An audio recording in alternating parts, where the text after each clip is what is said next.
Hello po! Ninth day na nga kami and here we are still matatag, still magilas. Lalo kami magilas with our first setup. Located at Puados Cafe again. Garagang mga person kasi di dumating na naman ang balloons order ko.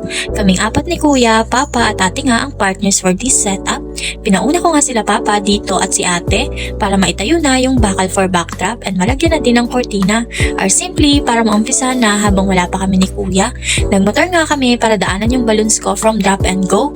Kaya lang kadating namin ng drop and go ni Kuya, hala di pa dumating yung parcel ko.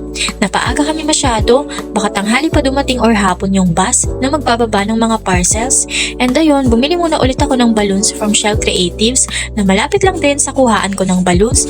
Located lang sila sa AUF, my go-to kapag ganitong need ko ng party needs on the spot. Buti at maaga din naman sila nag-open and almost complete talaga sila. Kaya my savior always pag kami mga gantong aberya ko.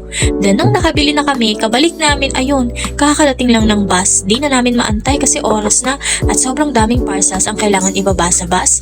Madidis oras kami kung aantayin pa namin yung parcel ko. Kaya dumalatso na din kami dito. 12 PM event nga ito and 10:30 na kami nakadating, kaya paspasan kami sa pag-setup. Buti at apat kami and magigilas din talaga lahat gumalaw. Basic lang din naman ang backtop setup and wind centerpieces lang din.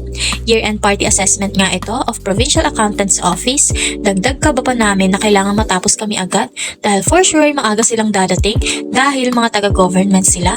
And grabe, saktong-saktong natapos kami at nakapaglabas ng mga gamit lang. Ayun, nagsidatingan na sila lahat ng sabay-sabay. Kaya wala na din ako nakuha ang video for the final look of this setup. And ayun, anyways, as I've said nga, wala nga itong final look.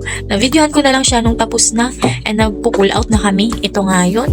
And ayun lang din po, hanggang dito na lang. Thank you po and bye-bye!